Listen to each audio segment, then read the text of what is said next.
क्या आप जानते हैं कि सिर्फ सिक्कों का आकार और उसकी धातु के प्रकार किसी भी अर्थव्यवस्था के लिए कितना जरूरी है? तो इसे एक उदाहरण से समझते हैं। क्या आपने कभी सोचा है कि आजकल जो सिक्के चलन में हैं, उनका आकार पहले के मुकाबले छोटा क्यों होता जा रहा है? इसके पीछे एक बेहद आर्थिक और तार्किक कारण है। तो सिक्के की दो वैल्यू होती हैं, फेस वैल्यू और मेटेलिक वैल्यू। फेस वैल्यू यानी सिक्के पर जितना मूल्य लिखा होता है, जैसे 1 रुपए के सिक्के की फेस वैल्यू 1 रुपए।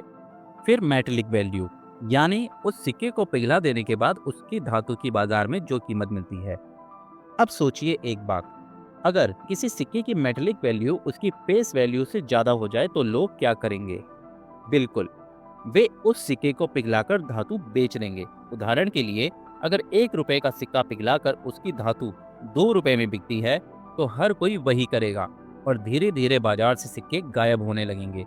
यह स्थिति किसी भी देश की अर्थव्यवस्था के लिए बहुत खतरनाक हो सकती है।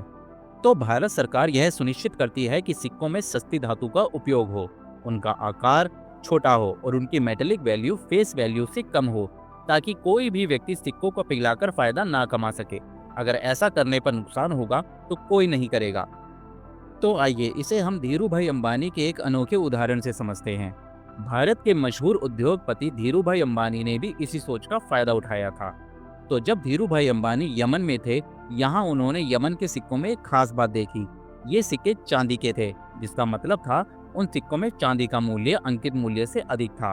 उन्होंने बाजार से चांदी के सिक्के इकट्ठा करना शुरू कर दिए और उन चांदी के सिक्कों को पिघलाकर गहने या सिल्वर की ईंटों में बदलवाया और बाजार में बेचकर काफी मुनाफा कमाया। ये उदाहरण हमें सिखाता है कि अगर किसी देश की मुद्रा प्रणाली में सही संतुलन ना हो तो लोग मुद्रा को ही एक प्रॉफिट के साधन में बदल सकते हैं।